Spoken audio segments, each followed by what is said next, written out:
지난 시간에 저희는 가이사라에서 바울이 새로운 총독이 된 베스도와 그리고 아그리파 왕 앞에서 그 앞에 서게 된 배경을 우리가 이 앞의 시간에서 살펴봤습니다. 바울을 죽이려고 하는 유대인들의 음모가 있었고요. 또 베스도의 정치적인 계산, 새로운 총독으로서 그가 가지고 있던 정치적인 계산이 있었고요. 또 유대인의 문제에 정통했던 이 아그리파 왕의 방문이 있었습니다. 이 유대인들의 바울을 죽이려는 음모와 그리고 새로운 총독 베스도의 그런 정치적인 어떤 생각들, 그리고 또 유대인의 문제를 누구보다 잘 알고 있다고 자부하는 이 아그리파의 방문, 이것이 지난 시간에 있었던 겁니다. 이 모든 자리가 사실은 하나님의 섭리, 모든 사람들의 자신들의 이익과 자신들의 관심과 자신들의 어떤 필요에 의해서 모인 자리긴 했지만, 그럼에도 불구하고 그 자리가 하나님의 섭리를 드러내는 자리였다라는 것을 우리가 지난 시간에 살펴봤습니다. 정말 주님의 말씀대로 바울이 왕들과 집권자들 앞에서 복음을 전하게 되는 그 자리, 그것을 하나님께서 섭리 가운데 만들어 주셨다 하는 겁니다. 오늘 저희가 본문으로 삼은 사도행전 26장은 그 법정의 모습을 우리에게 아주 잘 소개를 하고 있습니다. 오늘 저희가 19절부터 읽었지만 사실 오늘 본문은 1절부터 쭉 읽어야 되는 본문이기도 합니다. 오늘 이 법정에는 두 사람이 마주서게 됐습니다. 주요한 인물 둘이 있죠. 여러 사람들이 많이 있었지만 그럼에도 불구하고 주요한 두 사람이 집중되고 있습니다. 한 사람은 바로 주인의 몸으로 서 있게 되는 바울입니다. 죄수로 끌려가 있죠. 또 한 사람은 자주색 옷을 입고 왕의 복장을 입고 그 앞에 높은 의자에 앉아있는 바로 아그리파입니다. 이 두 사람이 오늘 본문에서 저희가 주목해서 봐야 될 그런 사람들입니다. 그런데 우리가 이 두 사람을 바라보면서 우리가 이런 질문을 하지 않을 수가 없습니다. 과연 그 자리에서 정말 자유로운 사람은 누군가? 정말 그 가운데서 자유로운 사람, 그 사람은 누군가 하는 것이고요. 또 진정한 의미에서 위험에 처한 사람, 반대로 위험에 처한 사람은 누군가 하는 질문입니다. 과연 그 두 사람 중에 누가 더 자유로운 사람인가? 또 그 두 사람 중에 누가 더 위험에 처해 있는 사람인가 하는 겁니다. 우리가 전 세계 역사를 우리가 얘기할 때, 역사를 얘기할 때는 그리스도를 정점으로 해서 BC와 그리고 BC와 AD로 이렇게 나누죠. 기원 전, 기원 후를 역사를 이렇게 구분합니다. 우리의 인생에 있어서도 어떤 의미에서는 가장 중요한 구분점이 있습니다. 그것은 바로 그리스도시죠. 그리스도와의 만남. 그 그리스도와의 만남이 있기 이전의 삶과 그리스도를 만난 이후의 삶이 다릅니다. 완전히 다른 삶이죠. 오늘 본문을 통해서 우리가 이러한 질문들을 여러 가지를 머릿속에 생각하게 됩니다. 아그리파가 먼저 이 법정에 서서 먼저 포문을 엽니다. 1절에 보니까 이렇게 말하죠. 너를 위하여 말하기를 허락하노라.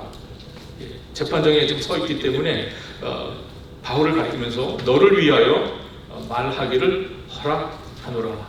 이 말로 시작을 해서 법정의 신문이 시작이 되었습니다. 그 이야기를 듣자 바울이 손을 들어서 예의를 표하고 변론을 시작합니다. 이 재판의 판단자, 가장 중요한 판단자는 아그리파였기 때문에 아그리파가 이 모든 신문의 과정, 재판의 과정을 주도했습니다.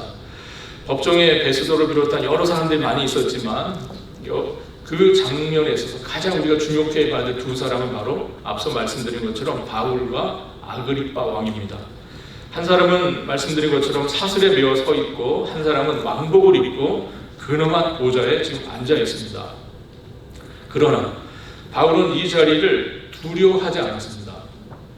우리가 재판석에 서보게 되면 이게 굉장히 두려울 수밖에 없는 자리입니다.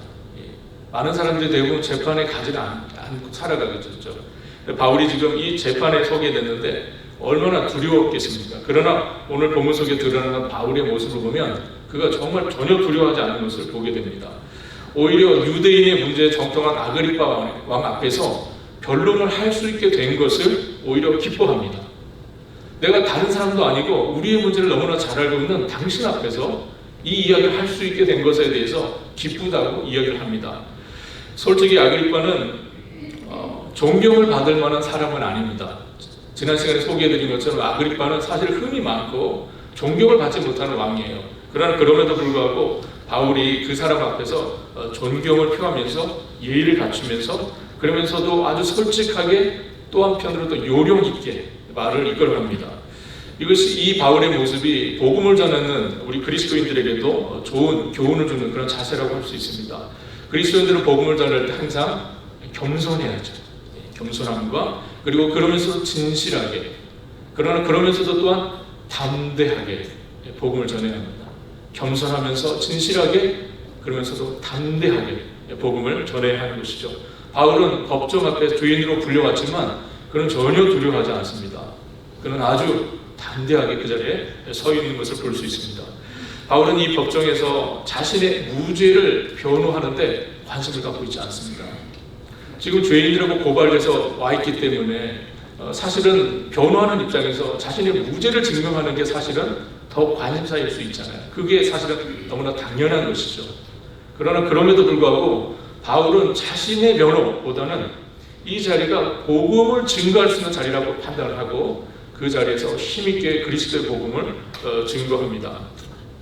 너는 말씀을 전파하라. 때를 얻든지 모두 얻든지 항상 힘쓰라는 이 말씀처럼 바울은 어떠한 상황에서도 심지어 자기가 재판을 받는 그 자리에서도 그리스도의 복음을 증거하는 기회로 삼고 그것에 최선을 다하는 것을 볼 수 있습니다.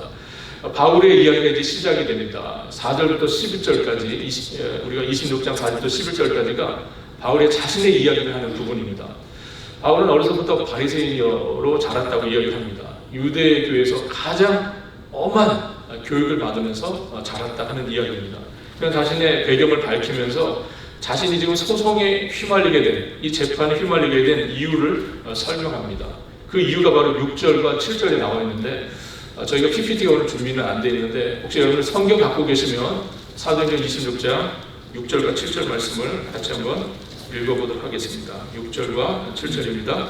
이제도 여기 서서 신문받는 것은 하나님이 우리 조상에게 약속하신 것을 바라는 까닭이니 이 약속은 우리 12지파가 밤낮으로 간절히 하나님을 받들어 섬김으로 얻기를 바라는 바인데 아그리빠 왕이여 이 소망으로 말미암아 내가 유대인들에게 고소를 당하는 것이니이다.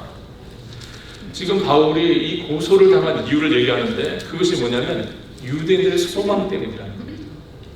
유대인이 정말 우리 조상 때부터 오랜 시간 가지고 소망하고 바라고 했던 그 소망 때문에 자기가 지금 고발을 당했다 이렇게 얘기를 하는 겁니다.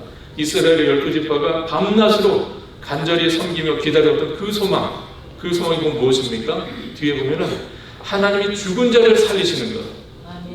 이 오랜 소망, 죽은 자를 살리시는 이 부활에 대한 소망 때문에 내가 유대인들로부터 지금 고발을 당했다. 그렇게 바울이 이야기합니다. 그래서 바울은 유대인들의 모든 풍속을 안다고 하는 이 아그리빠에게 바로 이야기합니다. 8절에 보니까 어찌하여 못 믿을 것으로 여기시나이까. 우리 조상들이 오랫동안 그렇게 바라고 소망했던 일에 대한 이야기를 내가 했는데 그것 때문에 내가 지금 고발을 당했다는 겁니다. 그러면서 아그리빠 왕에게 이야기했죠. 아그리빠 왕은 유대인들을 너무나 잘 아는 사람이었기 때문에 어찌하여 못 믿을 것으로 여기나이까 하는 거죠. 내가 믿을 만한 이야기, 우리가 모두가 소망하고 바랬던 그 이야기를 했는데 왜 못 믿을 만한 이야기를 한 것처럼, 믿을 수 없는 이야기를 들은 것처럼 이렇게 하냐 하는 것이 바울의 이야기입니다. 바울의 논리는 굉장히 간단합니다. 하나님은 전능하신 분이시라면 죽은 자도 살릴 수 있지 않겠습니까? 하는 이야기고요. 그러나 내가 죽은 자에 대한 이야기를 말했다고 해서 나를 고발을 한다는 것은 맞지 않는다는 것이죠. 그 능력 많으신 하나님께서 죽은 자를 살리셨는데 이 이야기를 하는 나를 고발하는 것, 이것이 맞냐 하는 이야기입니다. 맞지 않다는 것이죠. 대대로부터 이스라엘이 소망하는 그 일을 내가 증거하고 있는데 내가 고발을 당하는 일이 합당치 않다는 것이 바울의 이야기입니다. 그런데 바울은 여기서 아주 놀라운 고백을 합니다. 9절, 10절, 11절을 보면 자기도 예전에 그랬다는 거예요. 이 유대인들처럼 자기도 나사렛 예수를 핍박하고 성도들을 박해했던, 한때 정말 그렇게 모순된 삶을 살았던 자가 바로 자신이었다는 이야기를 합니다. 11절에 심지어는 그들을 향해서, 그 그리스도인들 향해서 아주 격분하여서, 심히 격분하여서 그들을 대적했던 적이 있었던 사람이라고 자신을 이야기합니다.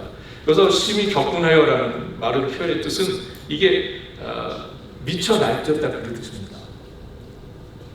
내가 유대인으로서 그리스도인들을 핍박하는 일에 있어서 미쳐 날뛰었다는 거예요. 그렇게 자신의 과거를 소개를 합니다. 바울은 로마서 10장 2절과 3절에 있는 말씀을 통해서 이 상황을 정확하게 말하고 있는 말씀입니다. 그들이 하나님께 열심히 있으나 올바른 지식을 따른 것이 아니니라. 하나님의 의를 모르고 자기의 의를 세우려고 힘써 하나님의 의에 복종하지 아니하였느니라. 내가 자기 의로 사로잡혀서 정말 하나님이 원하셨던 하나님의 의를 드러내신 예수 그리스도를 몰라보고 내가 내 의에 사로잡혀서 그를 핍박하고 하나님을 반대하고 하는 일을 자신이 했었다 하는 그 이야기를 하는 겁니다. 결국 하나님을 아는 올바른 지식이 없는 열심, 하나님을 정확하게 알지 못하는 그 지식에서 시작되는 열심, 그것은 결국 하나님을 위한다고 하면서 실제로는 하나님을 대적하는 결과를 가져올 수밖에 없다는 겁니다. 우리가 때로는 하나님을 위한다고 하면서도 결국은 우리가 우리 의에 사로잡혀서 하나님을 대적하고 하나님의 뜻을 어그러뜨리는 일들이 우리 가운데 많이 있을 수 있다 하는 겁니다. 그렇다면 어떻게 그렇게 완고했던 바울의 삶이 완전히 뒤집어졌습니다. 자기 의에 사로잡혀서 하나님의 역사를 이해하지 못하고 하나님의 의이신 예수 그리스도 그분을 따르는 자들을 핍박하며 배척자로 살았던 바울이 어쩌다가 이렇게 완전히 뒤바뀐 삶, 그 예수 그리스도를 위한 삶으로 바뀌게 되었느냐 하는 겁니다. 그 이야기를 바울이 이야기합니다. 그것은 바울의 삶이 딱 한 가지 이유 때문에 그랬습니다. 그것은 바로 그가 부활하신 그리스도를 만났기 때문입니다. 자신의 삶이 완전히 이렇게 뒤바뀌게 된 가장 중요한 이유는 그가 직접 부활하신 그리스도를 만나서 회심하였기 때문이라고 말합니다. 사도행전을 보면 사도행전 전체에 있어서 이 바울의 회심 이야기, 예수님 부활하신 주님을 만나는 회심 이야기가 모두 3번 등장합니다. 9장의 첫 번째 등장하고요. 이 9장의 이야기는 실제 사건으로 실제 바울이 회심하는 그 장면을 소개하는 장면입니다. 그리고 나서 22장에 그리고 오늘 본문은 26장에 각각 2번 바울이 그때를 회상하면서 자신의 그 회심 사건을 사람들 앞에서 증언할 때 이야기하는 일종의 자기의 간증 이야기로서 소개하는 본문이 22장과 26장에 나와 있습니다. 우리가 한 성경에서 같은 사건을 사도행전 안에서만 3번이나 반복하는 것은요 굉장히 이례적인 겁니다. 사실은 다른 성경에 이런 예가 없어요. 사도행전에서만 바울의 회심 이야기가 무려 3번이나 등장을 합니다. 그만큼 중요하다는 거겠죠. 그만큼 중요하다.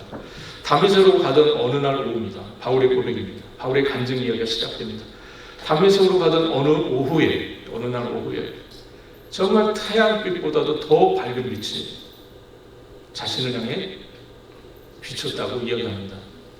태양빛보다도 더 밝은 빛이 자신을 향해 쏟아졌다. 그렇게 이야기합니다. 땅에 엎드러진 그의 귀에 히브리 말로 들려오는 음성이 있었습니다. 오늘 보면 14절에 사울아 사울아 내가 어찌하여 나를 박해하느냐. 가시체를 뒷발질하기가 내게 고생이니라. 가시체는 짐승 즉 가축을 몰 때 쓰는 끝에 이렇게 뾰족한 것이 달리는 막대기를 의미합니다. 그래서 소가 이 가시체를 뒷발질하면 할수록 어떻게 됩니까? 자기만 더 상하는 거예요. 그래서 뒷발질하는 것은 어리석은 행동일 수밖에 없는 거죠.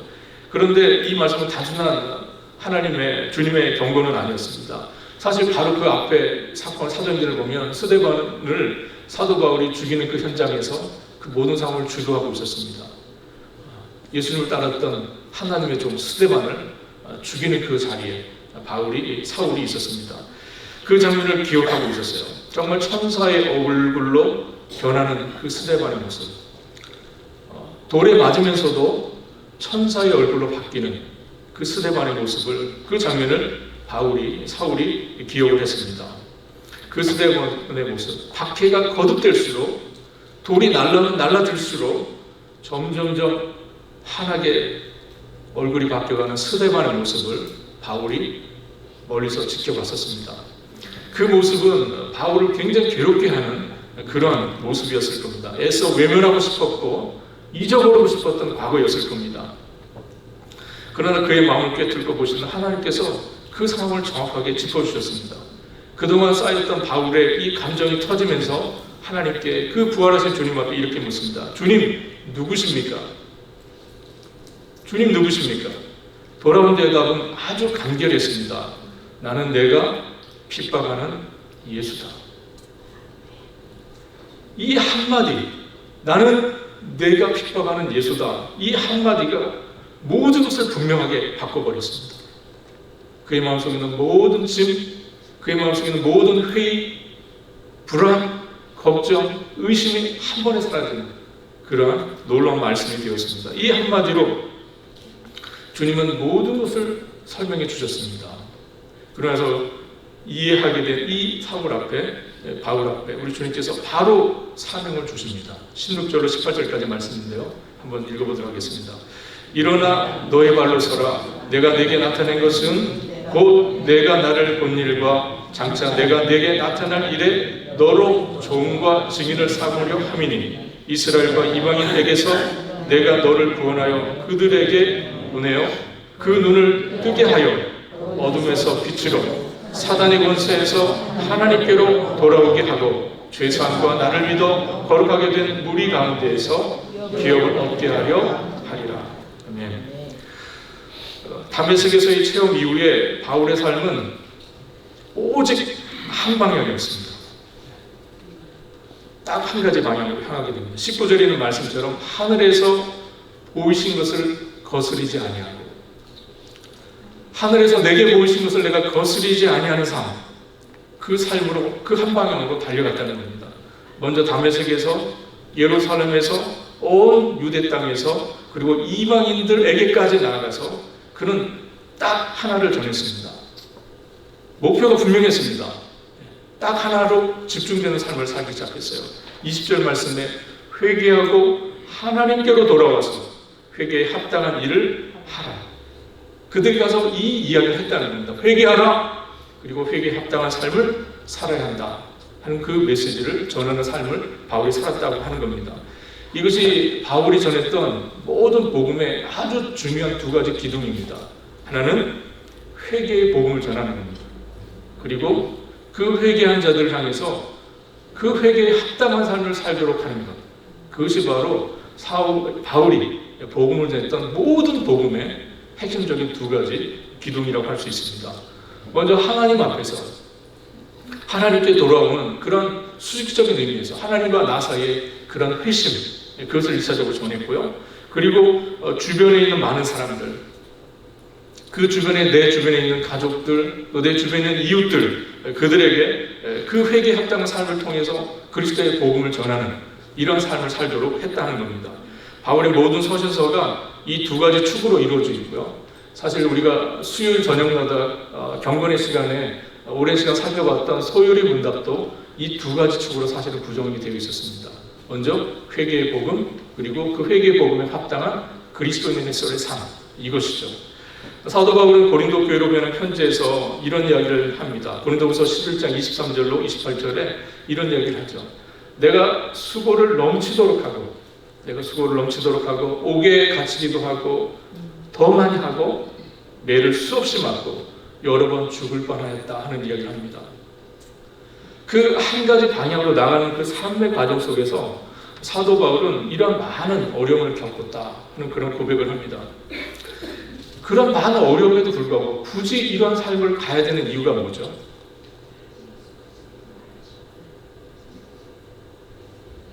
왜 이렇게 많은 고난이 있는데 굳이 그 삶으로 나가냐 하는 겁니다.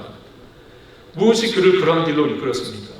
그것은 바로 다메섹 도상에서 오늘 사도행전 26장에 바울이 자신의 그 고백과 같이 간증으로 하는 그 이야기 속에서 등장했던 그 그리스도, 부활하신 그 그리스도를 그가 만났기 때문입니다.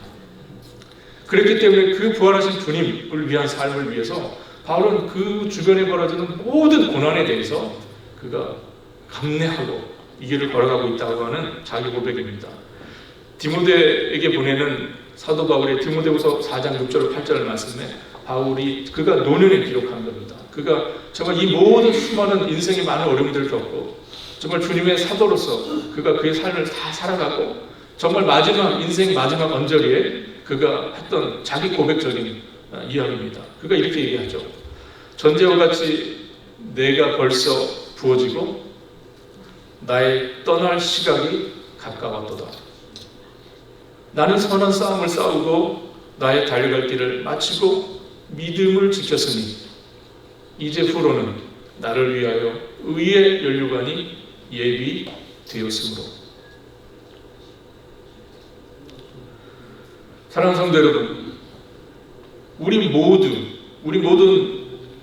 마지막 확신, 이게 바울의 확신만으로 끝나지 않기를 바랍니다. 이 말씀을 읽은 여러분과 저의 확신일 수도 있기를 바랍니다. 여러분, 우리가 언젠가 우리의 인생을 종료할 때가 옵니다. 언젠지 알 수는 없습니다. 그리고 우리가 알 수 있는 부분이 아니기 때문에 그렇죠. 그러나 분명한 것은 우리가 인생이 70이요 간간하면 80이라고 그랬고요. 주님께서 인생의 날을 계수할 수 있는 지혜가 필요하다고 말씀합니다. 우리가 우리의 인생의 나이에서 그 나이대에 필요한 지혜가 있습니다. 50이면 50, 60이면 60, 70이면 70, 80이면 80. 인생의 나를 계수하는 지혜가 필요합니다. 그러나 우리가 인생 때마다 살아가는 모습, 또 삶을 대하는 태도가 다 다를 수 있지만 우리 모두가 딱 한 가지 소망을 향해 나아가고 있습니다. 무엇입니까? 의의 멸류관.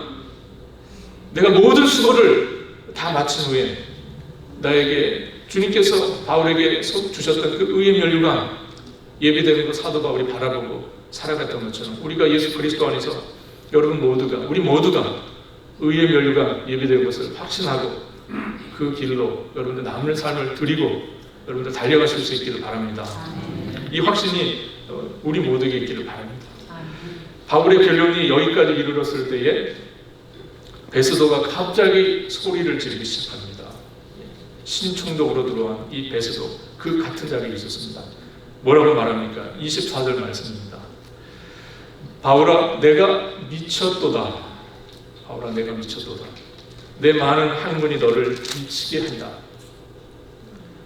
하며 크게 소리를 질렀습니다. 바울은 그 베스도의 갑작스러운 이 재판장에서 갑자기 베스도가 소리를 지르니까요, 모든 사람들이 갑자기 놀랐을 겁니다. 특별히 그 이야기를 듣고 있는 바울은 얼마나 위축될 수밖에 없는 상황이겠습니까? 그러나 바울이 오히려 더 담대하게 이야기합니다. 25절에 베스도 각하여 내가 미친 것이 아니요 참되고 온전한 말을 하나이다. 그리고 아그리빠를 향해서는 이렇게 말합니다. 왕께서 이 일을 아시기로 내가 왕께 담대히 말하노니 이 일에 하나라도 아시지 못함이 없는 줄 아나이다. 아그리빠 왕이요, 당신은 내가 하는 이 모든 이야기를 다 알고 계시지 않습니까? 다 이해하고 있지 않습니까? 그 얘기를 하는 겁니다. 그러면서 이 일에 하나라도 아시지 못함이 없는 줄을 내가 믿나이다. 이 일은 한 구석에서 행한 것이 아니라고 이야기합니다. 이것은 소수의 몇몇 사람들만 알려져 있는 그런 이야기가 아니라는 거예요. 즉 이 이야기는 실제로 예수님의 이 부활 이야기는 예루살렘 전체를 시끄럽게 했던 그런 이야기였습니다. 예수님의 제자들이 나와서 이 바울의 이 이야기처럼 예수님의 제자들이 나와서 예수 그리스도의 부활을 선언하고 선포하고 예루살렘 전체가 이 일로 뒤집혔던 그런 일이 있었던 그런 일입니다. 그러니 아그리빠 당신이라면 충분히 내가 하는 말 이해할 것이라고 이야기를 한 겁니다. 바울은 아그리빠 왕에게 직접 묻습니다. 왕이여 선지자를 믿으시나이까? 왕이여 선지자를 믿으시나이까? 그러면서 스스로 또 답을 합니다. 뭐라고 합니까? 믿는 줄 압니다. 예, 질문도 하고 답도 본인이 합니다. 여러분 이 순간 이 아그리빠가 주도하는 이 법정은요 완전히 역할이 뒤바뀌었습니다. 질문은 사실 누가 합니까? 재판장이 하게 되어 있습니다. 재판장이. 그것에 불려나온 죄수는 질문할 권한이 없습니다. 그런데 놀랍게도 바울이 지금 재판장을 향해서 질문을 던지는 겁니다. 바뀌었습니다. 역할이 바뀐 거죠. 재판관인 아그리빠, 지금 피고가 되고요. 그리고 죄수 바울은 재판관이 되는 그런 상황이 되고 말았습니다. 바울은 아그리빠를 세상 법정에서 하늘나라 법정으로 지금 불러들이고 있는 겁니다. 지금 왕이랍시고 재판장이랍시고 세상 법정에서 폼 잡고 앉아있는 아그리빠를 하나님의 법정으로 끌어올려 버렸어요. 여러분, 이게 복음전도의 본질입니다. 죄인을 하나님의 재판적으로 끌어가는 것, 하나님의 심판대 앞으로 불러올리는 것, 이것이 복음의 본질입니다. 그리고 그 죄를 자신의 피로 씻어주신 예수 그리스도, 그분 앞으로 불러올리는 것, 그것이 바로 복음의 본질입니다. 아그리빠는 지금 운명의 교차로에 서 있게 됩니다. 여러분, 교차로가 어떤 겁니까? 왼쪽으로 갈 것인가, 오른쪽으로 갈 것인가 결정해야 되는 그 상황이죠. 아그리빠 지금 운명의 교차로에 서 있게 됩니다. 그는 은혜의 삶으로 나아가서 죄를 씻을 것인가, 아니면 영원한 죄인으로 남을 것인가 하는 겁니다. 예수께서 그리스도이시고 내 삶의 주인 된다는 것을 고백해야 하는 그러한 순간에 그가 맞이하게 되었습니다. 그러나 아그리빠의 대답은 안타깝게도 28절에 이거였습니다. 내가 적은 말로 나를 권하여 그리스도인이 되게 하려 하는도다. 너무나 안타깝습니다. 킹 제임스 성경은 이렇게 이것을 번역했습니다. You almost persuade me to be a Christian. 너는 나를 거의 그리스도인이 되게 할 뻔했다는 거예요. 즉 나는 거의 그리스도인이 될 뻔했다는 겁니다. 마음을 여는 것 같이 보였어요, 아그리빠가. 그러나 결국은 그 마지막 순간에 아그리빠가 주저하고 마음을 닫아버리고 말았습니다. 그는 바울의 메시지가 강력하다는 걸 느꼈지만 단호하게 마지막에 거절하고 말았어요. 결국 자기의 길로 갔습니다. 아그리빠의 이 모습은 마태복음 12장에 등장하는 하나님 나라에서 멀지 않다 하는 이 주님의 말씀을 칭찬받았던 서기관과 같다는 생각이 듭니다. 율법을 알고도 진리를 인정하면서도 정작 그 진리가 요청하는 그것 앞에서 자신이 결단하지 못하는 마치 부자 청년과 같은 그러한 사람이 바로 오늘 본문의 아그리빠입니다. 여러분, 이것을 보면 우리가 지금 누구의 전도를 이 아그리빠가 지금 받고 있습니까? 사도 바울의 전도를 받고 있는 겁니다. 여러분 생각해 보십시오. 사도 바울의 전도를 어느 누가 받는다. 여러분들 전도 많이 해보시잖아요. 그죠? 여러분들 전도할 때마다 느끼는 감정이 어떤 거세요? 내가 참 잘 모른다. 그죠? 내가 참 확신이 없다. 그런 생각들 많이 하게 됩니다. 예전에 이렇게 노방전도 하다 보면은 참 내가 궁색해요. 예. 저렇게 세상적으로 확신을 갖고 사는 사람보다 복음을 갖고 사는 내가 더 확신이 없는 것처럼 느낄 때가 있고, 반대에 부딪히면 굉장히 주저가 되고요, 낙심이 되고 막 그러더라고요. 그런데 여러분, 사도 바울이 지금 복음을 전하고 있습니다. 그 복음을 들은 그분 사람이 아그리빠 왕이에요. 여러분들, 사도 바울이 전달 정도가 되면 누구나 다 믿어야 되는 거 아닙니까? 그런데 놀랍게도 사도 바울이 자신의 주님을 만난 그 간증을 이야기하면서 복음을 전하는 그 복음, 그 메시지를 들었음에도 불구하고 이 아그리빠가 노합니다. 이거를 보면 우리가 성경적인 지식과 논증만으로 우리가 어떤 불쌍한 영혼을 주님 앞으로 이끌 수 없다는 것을 우리가 깨닫게 됩니다. 이게 사람이 하는 게 아니로구나 하는 것을 느끼게 됩니다. 우리가 아무리 현란하게 잘 준비된 그 언어를 가지고 그 문장들을 잘 준비해서 복음을 전해도 사실 한 죄인이 십자가 앞으로 나오는 이 일은 그것으로 되는 게 아니다 하는 겁니다. 바울의 전도를 바꿔도 아그리빠가 주저하다가 결국은 노하고 말았어요. 그러나 사도 바울 포기하지 않습니다. 결박은 죄수의 몸이지만 왕과 총독 그리고 고관들 앞에서 그는 더 간절하게 말합니다. 오늘 보면 29절입니다. 같이 읽어보도록 하겠습니다. 바울이 이르되 말이 적으나 많으나 당신뿐만 아니라 오늘 내 말을 듣는 모든 사람도 다 이렇게 결박된 것 외에는 나와 같이 되기를 하나님께 원하나이다.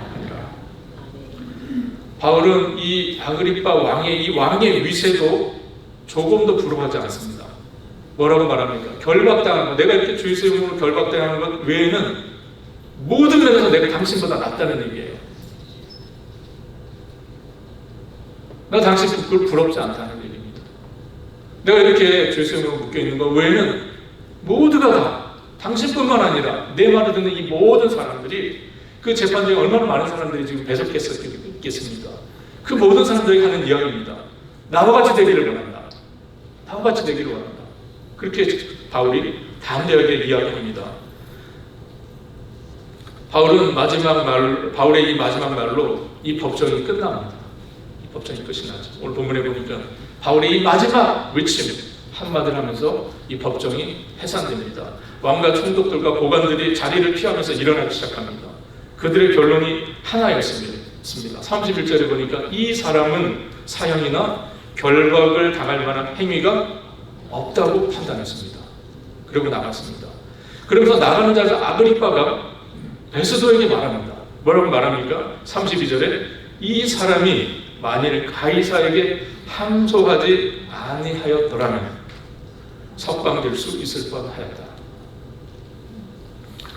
그러나 바울의 상소, 이 아그리빠 왕의 말에 의하면 바울이 지금 조금 바보 같은 짓 했다는 뜻 아닙니까?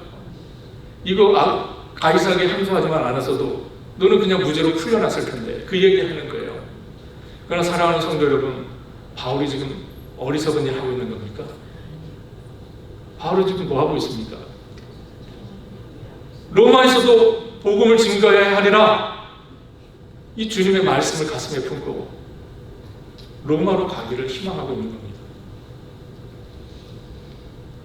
다른 사람들 같으면 얼씨군 했겠죠. 내가 무죄했잖아요. 얼른 집으로 가고 싶었을 겁니다. 그러나 바울 그러지 않습니다. 이게 모든 게 로마로 보내시려는 하나님의 계획, 하나님의 섭리 가운데 있다는 것을 바울이 잘 알고 있었기 때문입니다. 저는 오늘 말씀을 몇 가지로 정리하면서 오늘 말씀을 마치고 싶습니다. 지난주에도 잠깐 언급을 했는데 거의 그리스도인이라는 표현이 있습니다. 오늘 아그리빠가 그 표현을 쓰죠. 거의 그리스도인이라는 것은 유사 그리스도인이라는 뜻입니다. 유사하다는 건 뭡니까? 비슷한 거. 경상도 사투리로 부른 표현이 있더라고요. 요즘에 이게 유행입니다. 짜뱅이? 뭐 그렇게 표현하면 맞나요? 예, 그렇게 하더라고요. 그러니까 유사 그리스도인,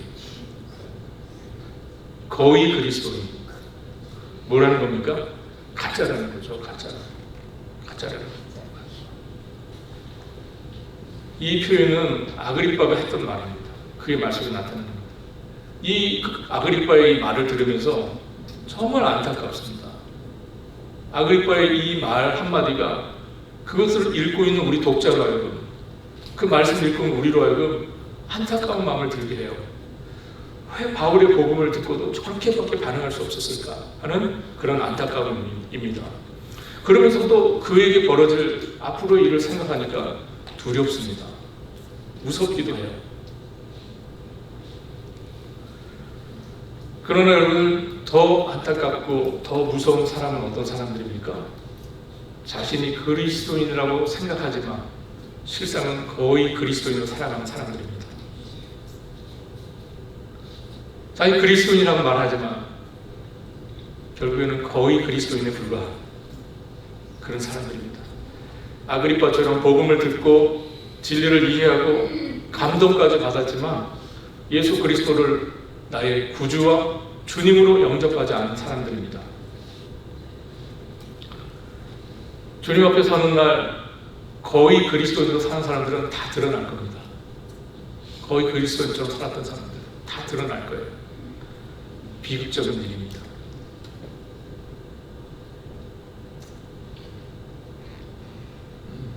비슷하게 흉내내는 것 같고는 안 됩니다.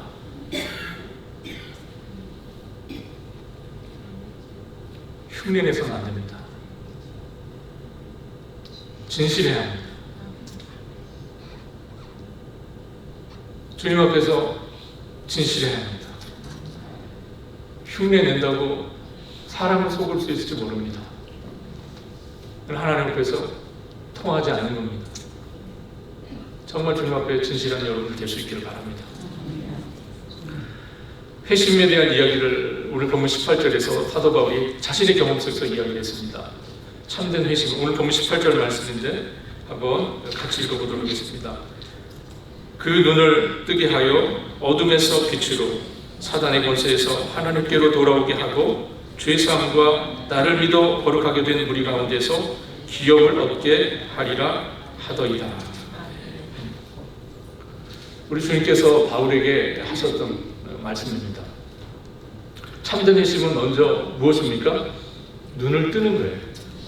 눈을 뜨는 겁니다. 전과는 다른 방식으로 하나님의 진리를 깨닫게 되는 겁니다. 눈을 뜨는 순간이 오는 거죠. 자신의 죄를 인식하고 자신의 죄인됨을 깨닫는 겁니다. 내게 주어진 이 죄의 무게를 느끼는 겁니다.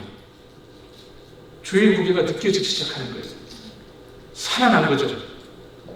죽은 자는 죄의 무게를 느끼지 못합니다. 죽은 자에게 아무리 무거운 것을 갖다 얹어보십시오. 무게를 느낄 수 있습니다. 그러나 살아난 자는 무게를 느끼기 시작합니다. 무엇의 무게요?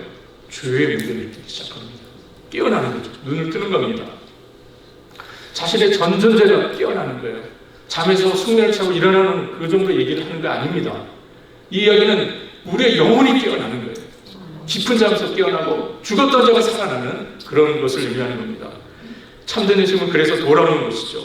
눈을 뜨기 전에 자신에게 어둠이 있는 것조차 알지 못했던 그 사람이 빛이신 예수 그리스도가 그에게 비춰짐으로 그가 어둠 속에 있었다는 것을 깨닫게 되고 그 어둠부터 돌이켜 하나님을 향하게 되는 이 역사가 참된 회심입니다. 그리고 그 참된 회심은 참된 죄사함을 가져오죠. 죄사함을 가져옵니다. 그리스도의 보혈로 모든 죄가 용서되는 것을 알고 기뻐하게 되는 것입니다. 그러므로 참된 회심에는 깊은 안타까움과 슬픔이 있지만 동시에 참된 회심에는 놀라운 기쁨이 동시에 있습니다. 기독교 복음이 항상 역설인 것이 그거예요. 죄로 인한 깊은 애통이 있습니다. 그러나 동시에 죄사함으로 인한 놀라운 환희와 기쁨이 동시에 찾아오는 것. 눈물과 기쁨이 함께하고 슬픔과 기쁨의 환희 동시에 쓰여지는 이 상황이 바로 참된 회심의 순간입니다. 사랑하는 성도 여러분, 이 참된 회심을 한 사람이 또 어떻게 됩니까? 나를 믿어 거룩하게 된 무리 가운데에서 기업을 얻게 된다고 말씀을 하고 있습니다. 참된 회심은 결국은 마지막으로 공동체로의 부르심으로 연결된다는 겁니다. 참된 회심을 경험한 자는 교회의 지체가 되고 하나님 나라의 가족으로 부름을 받게 됩니다. 그리고 삼위일체 하나님과의 그 신비로운 교제 가운데 들어가게 되고 그 하나님과의 교제 속에서 성도가 또 하나로 교제하는 그런 일을 경험하게 됩니다. 그러므로 참된 회심을 경험한 사람은 교회 공동체에 들어올 수밖에 없어요. 하나님의 나라의 가족이 될 수밖에 없기 때문에 그렇습니다. 저는 이제 말씀을 정리하고 싶습니다. 여러분, 사도 바울이 그곳에 있는 많은 사람들에게 마지막으로 얘기했죠. 내가 이렇게 결박된 것 외에는 나와 같이 되기를 원한다 하는 이야기를 했습니다. 바울같이 된다는 말의 의미가 뭡니까? 바울같이 된다. 존 스토트 목사님이 로이드 존스 목사님이 이런 이야기를 합니다. 그리스도인은 그리스도로만 설명이 가능한 사람이다. 믿으십니까? 그리스도인은 누구로만요? 그리스도로만 설명이 가능한 사람입니다. 사랑하는 성도 여러분, 어떤 누군가를 우리가 이야기할 때 그 사람은 뭐 잘하는 사람, 그 사람은 뭐에 관심 많은 사람, 그 사람은 많은 시간을 뭐에 쓰는 사람, 이렇게 이야기할 수 있습니다. 누군가를 우리가 떠올리면 그 사람 특징 져지는 것들이 있어요.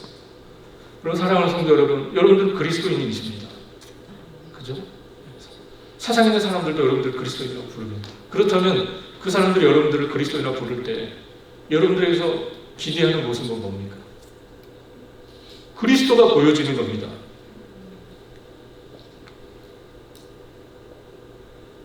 그럼 우리가 그리스도인입니다. 그리스도인은 그리스도로만 설명될 수밖에 없는 사람들이에요. 사도 바울이 자신의 고백 속에서, 자신의 간증 이야기 속에서 드러내고 있는 것은 무엇입니까?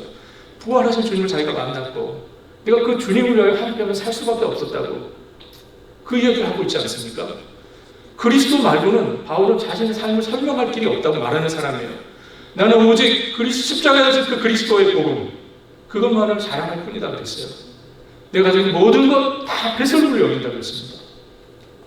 나는 오직 앞에 있는 것, 그 주님을 붙잡기 위해서 달려간다고 그랬어요. 사랑하는 성도 여러분, 바울의 이야기가 우리에게 주는 메시지는 뭡니까? 바울처럼 되기를 바랍니다. 사도 바울이 그렇게 얘기하죠. 내가 이렇게 결박된 것 외에는 내 말에 듣는 모든 사람들 다 나와 같이 되기를 원한다. 그리스도께 붙잡힌 사람, 그리스도에게 사로잡힌 사람, 그렇게 살았던 바울,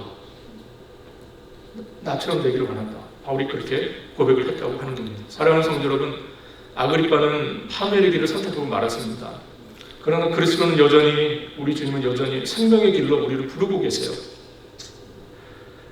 그가 가졌던 예수 그리스도 안에는, 그 바울이 가졌던 예수 그리스도 안에 그 소망, 그 자유함, 그 확신, 그게 여러분들 것 되기를 바랍니다.